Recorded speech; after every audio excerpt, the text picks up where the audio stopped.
start reading.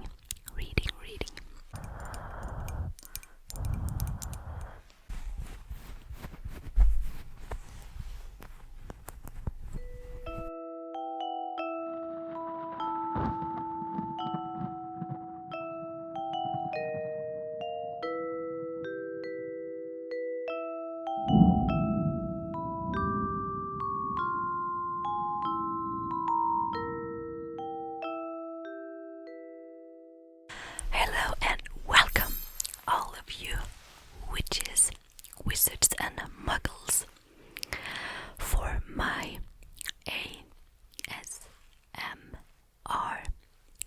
Harry Potter series. It's me, Harry Potter. So, I'm really happy that you clicked on today's video. So,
up yet?" she demanded. "Nearly," said Harry. "Well, get a move on. I want you to look after the bacon. And don't you dare let it burn. I want everything perfect on Duddy's birthday." Harry groaned. "What did you say?" His aunt snapped through the door. Nothing. Dudley's birthday. How could he have forgotten? Harry got slowly out of the bed and started looking for socks. He found a pair under his bed. After pulling a spider off one of them, put them on. Harry was used to spiders because the cupboard under the stairs was full of them, and that was where he slept. When he was dressed, he went down the hall into the kitchen. The table was almost hidden beneath all Dudley's birthday presents. It looked as though Dudley had gotten the new computer.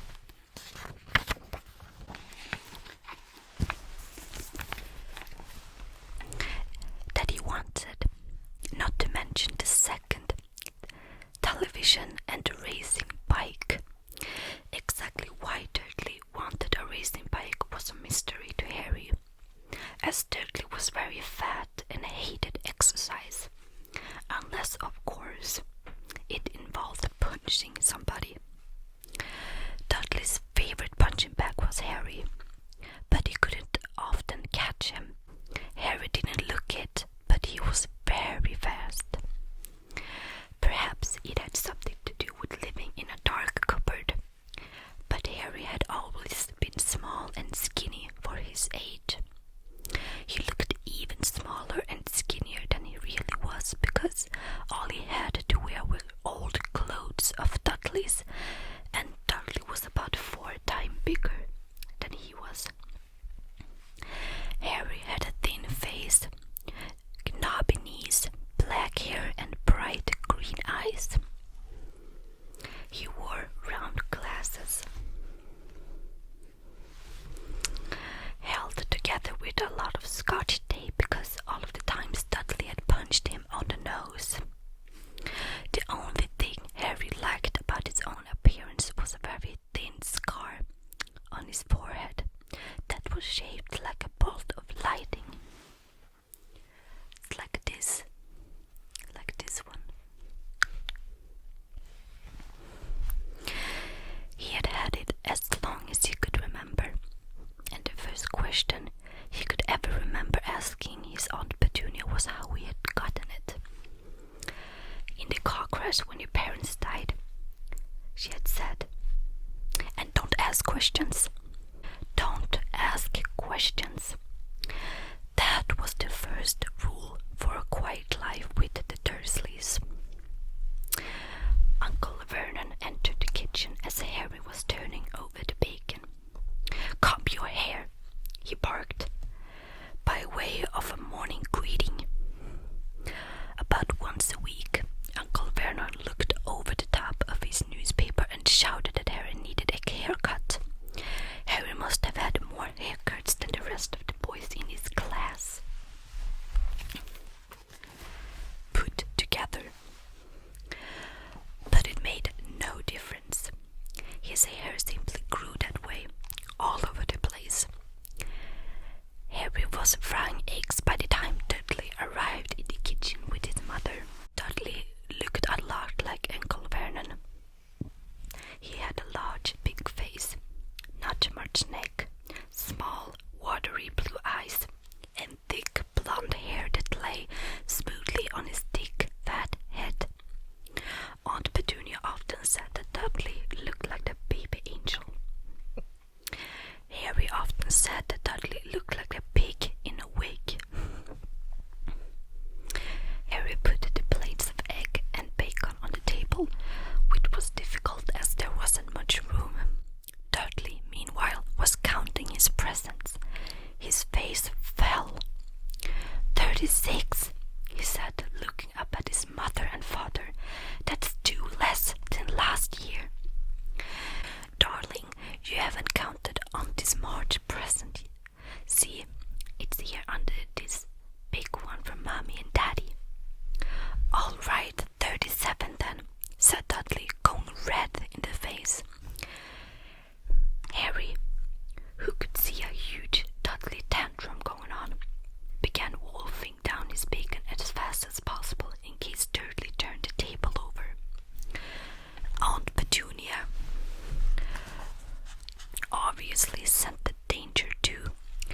she said quickly, and we'll buy you another 2 presents while we're out today. How's that, Pumpkin? 2 more presents. Is that alright? Dolly thought for a moment. It looked like hard work. Finally, he said slowly, so I'll have 39 sweet thumbs, said Aunt Petunia. Oh, Dudley sat down heavily and grabbed the nearest parcel. All right then, Uncle Vernon chuckled. I'm just gonna pause for a little moment and drink a little of the tea. I think it is cooled down now.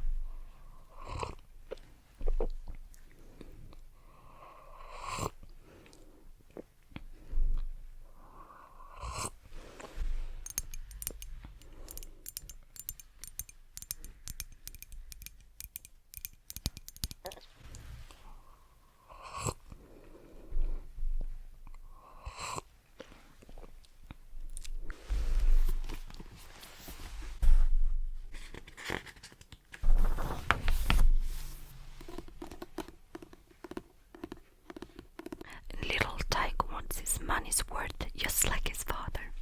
Attaboy, Dudley. He ruffled Dudley's hair. At that moment, the telephone rang, and Aunt Petunia went to answer it while Harry and Uncle Vernon watched Dudley unwrap the racing bike, a video camera, a remote-controlled airplane, 16 new computer games, and a VCR. He was ripping the paper off a gold wristwatch when Aunt Petunia came back from the telephone, looking both angry and worried. Bad news, Vernon, she said. Mrs. Fig's broken her leg. She can't take him. She jerked her head in Harry's direction. Dudley's mouth fell open in horror, but Harry's heart gave a leap. Every year, on Dudley's birthday, his parents took him and a friend out for the day to adventure parks, hamburger restaurants, or the movies. Every year, Harry was left behind with Mrs. Fig, a mad old lady who lived 2 streets away. Harry hated it there. The whole house smelled of cabbage, and Mrs. Fig made him look at photographs of all the cats she'd ever owned. Now what? Said Aunt Petunia, looking furiously at Harry as thought he had planned this. Harry knew he ought to feel sorry that Mrs. Fig broken her leg, but it wasn't easy when he reminded himself it would be a whole year before he had to look at Dibbles, Snowy, Mr. Paws, and Tufty again.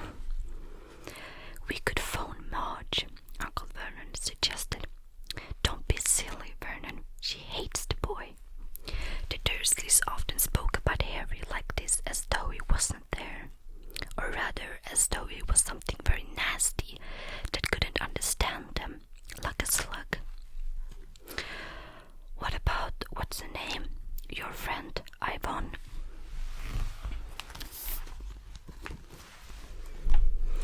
On vacation in Mallorca, snapped Aunt Petunia. You could just leave me here, Harry put in hopefully. He'd be able to watch what he wanted on television for a change, and maybe even have a go on Dudley's computer. Aunt Petunia looked as though she'd just swallowed a lemon. And come back and found the house in ruins, she snarled. I won't blow up the house, said Harry, but they weren't listening. I suppose we can take him to the zoo, said Aunt Petunia slowly, and leave him in the car. That car's new, he's not sitting in it alone. Dudley began to cry loudly. In fact, he wasn't really crying.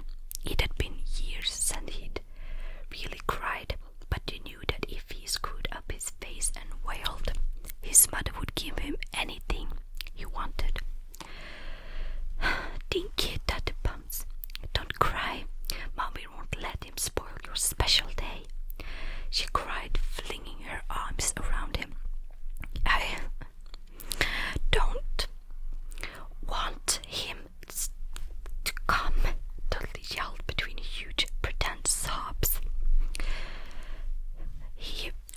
this spoils everything.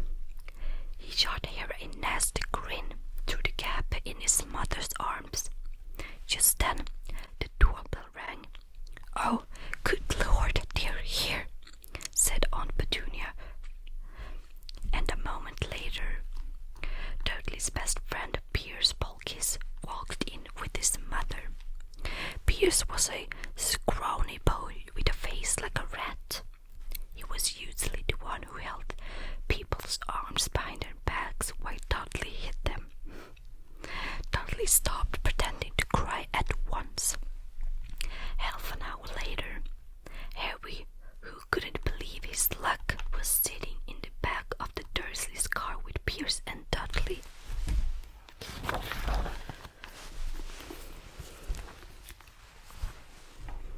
On the way to the zoo for the first time in his life. His aunt and uncle hadn't been able to think of anything else to do with him, but before they left, Uncle Vernon had taken Harry aside. "I'm warning you," he had said, putting his large purple face right up close to Harry's. "I'm warning you now, boy. Any funny business, anything at all, and you'll be in that cupboard from now until Christmas." "I'm not going to do anything," said Harry, honestly. But Uncle Vernon didn't believe him. No one ever did.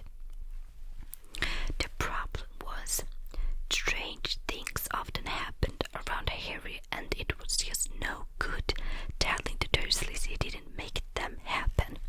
Once, Aunt Petunia, tired of Harry coming back from the barber's looking as though he hadn't been there at all, had taken a pair of kitchen scissors and cut his hair so short he was almost bald except for his bangs, which she left to hide that horrible scar.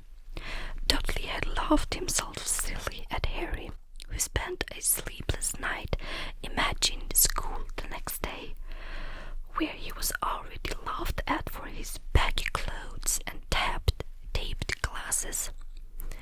Next morning, however, he had gotten up to find his hair exactly as it had been before Aunt Petunia had sheared it off.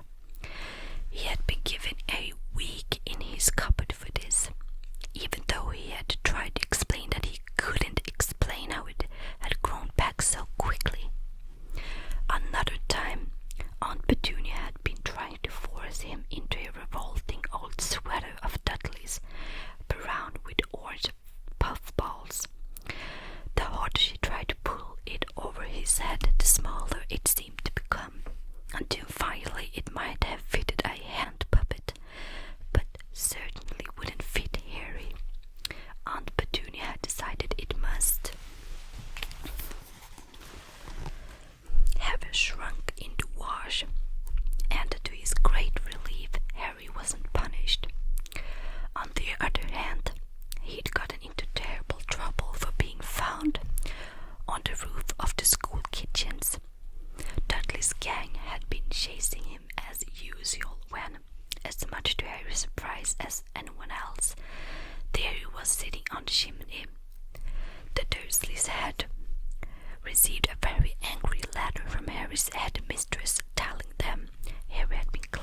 enjoys.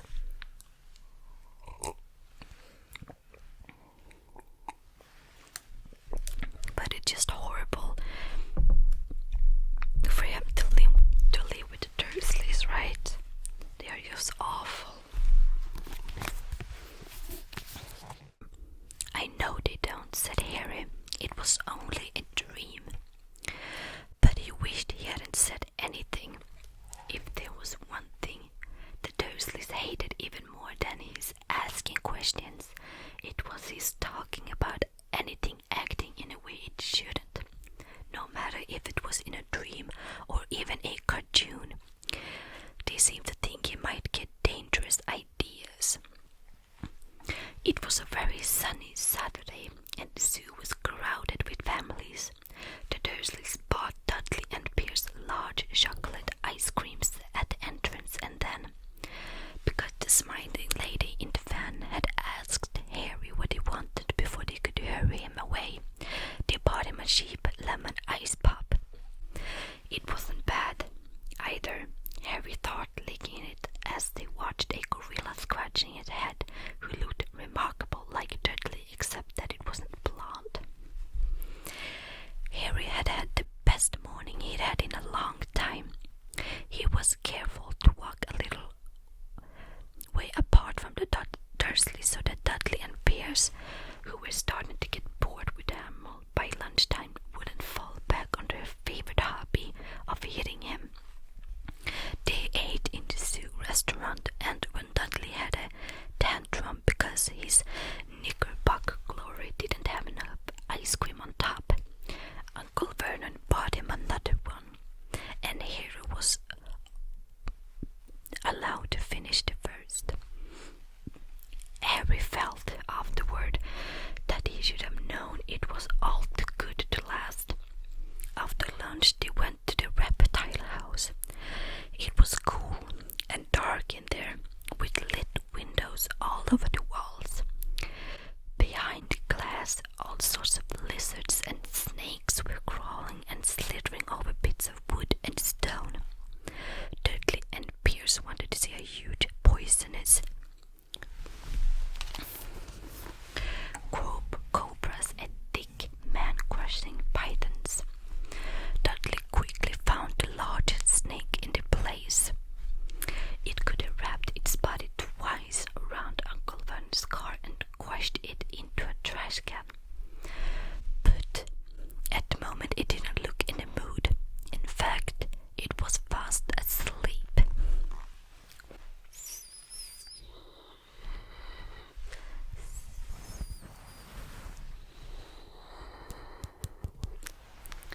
So here we got the snake from the zoo.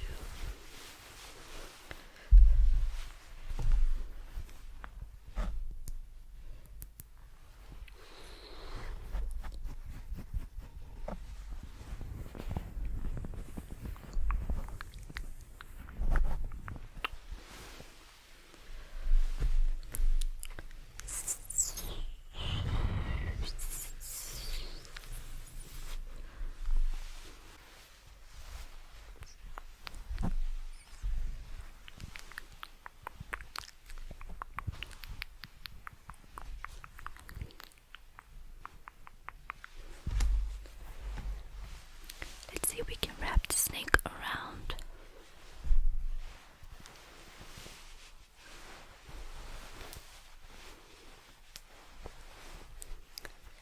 Here we got the snake. Isn't it cute? Cute, cute, cute, cute, cute, cute, cute, cute.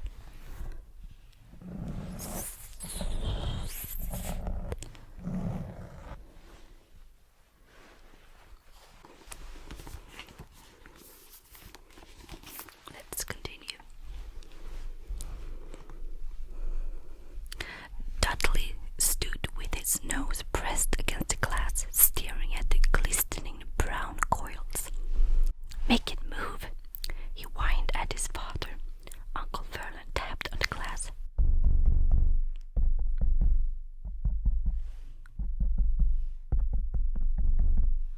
But the snake didn't budge. "Do it again," Dudley ordered. Uncle Vernon rapped the glass smartly with his knuckles.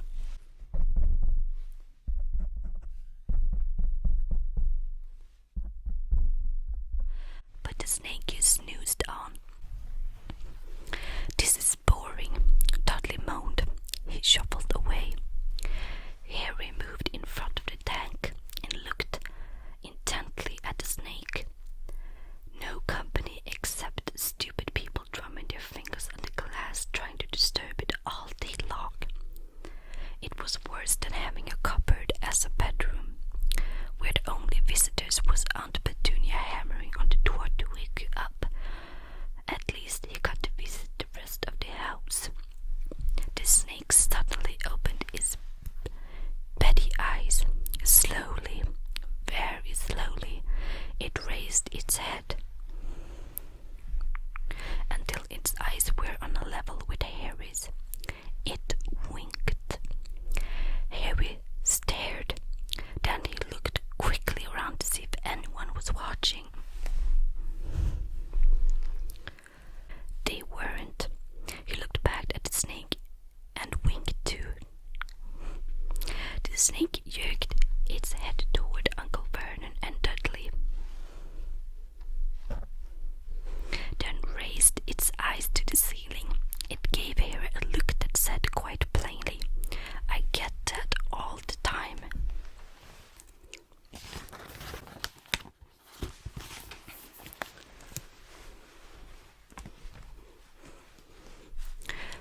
"I know," Harry murmured through the glass, though he wasn't sure the snake could hear him. "It must be really annoying." The snake nodded vigorously. "Where do you come from anyway?" Harry asked. The snake yapped its tail at a little sign next to the glass. Harry peered at it. "Boa constrictor, Brazil." "Was it nice there?" The boa constrictor yapped its tail at the sign again. And Harry read on. "This specimen was bred in the zoo." "Oh, I see. So you've never been to Brazil?" As the snake shook its head. A deafening sound behind Harry made both of them jump. "Dudley! Mr. Dursley, come and look at this snake. You won't believe what is going on." Dudley came waddling toward them as fast as he could. "Out of the way, you," he said, punching Harry in the ribs. Caught by surprise, Harry fell hard on the concrete floor. What came next happened so fast no one saw how it happened. 1 second, Pierce and Dudley were leaning right up to the glass. The next, they had leaped back with howls of horror. Harry sat up and gasped. The glass front of the boa constrictor's tank had vanished. The great snake was uncoiling itself rapidly, slithering out onto the floor. People throughout the reptile house screamed and started running for the exit. As the snake slid swiftly past him, Harry could have sworn a low, hissing voice said, "Brazil's here, thanks, amigo." The keeper of the reptile house was in shock.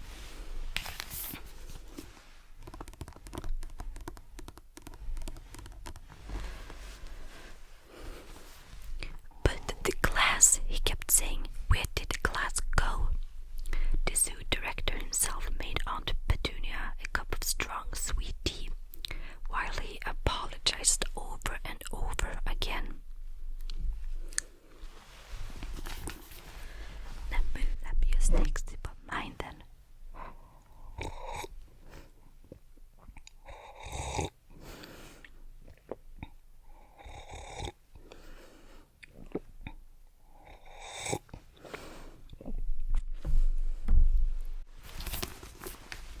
Pierce and Dudley could only gibber.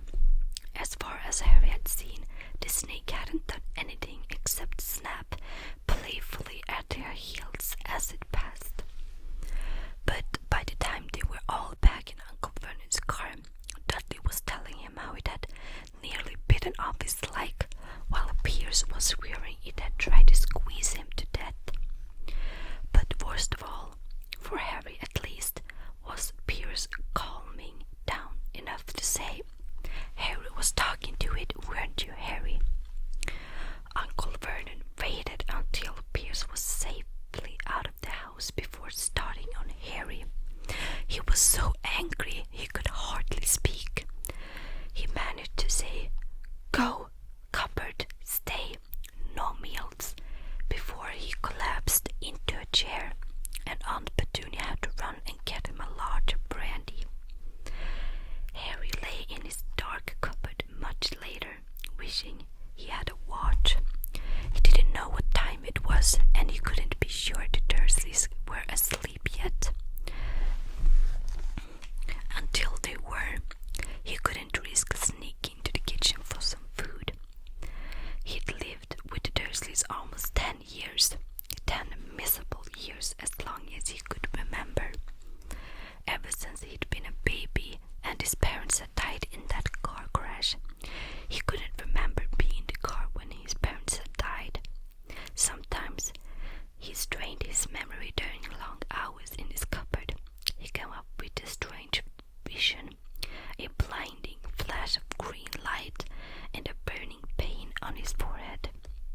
this, he supposed was the grass, though he couldn't imagine where all the green light came from.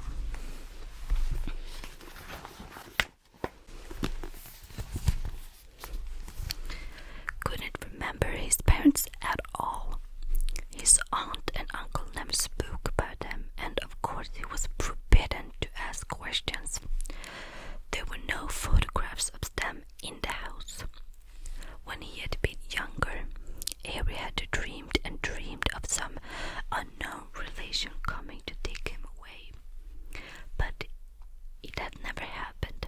The Dursleys were his only family, yet sometimes he thought, or maybe hoped, that strangers in the street seemed to know him. Very strange strangers they were too. A tiny man in a violet top had bowed to him once while out shopping with Aunt Petunia and Dudley. After asking Harry furiously if he knew the man, Aunt Petunia had rushed them out of the shop without buying anything. A wild-looking old woman dressed all in green had waved merrily at him once on a bus. A bald man in a very long purple coat had actually shaken his hand in the street the other day and then walked away without a word.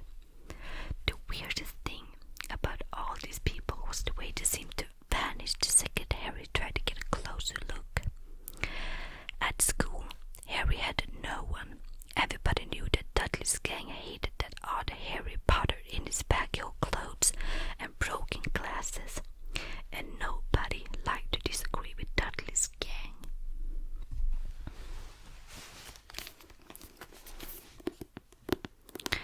And that was the end of chapter 2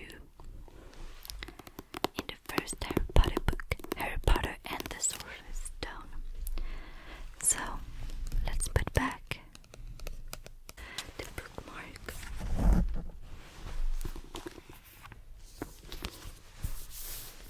Just like so.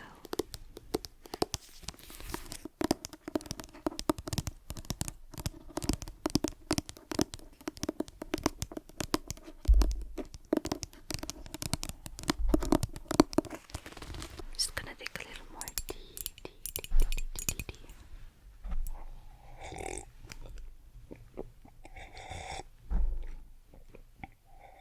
And also, our little snake from chapter 2 also wants to thank you for listening today. Thank you for watching today's Potter videos.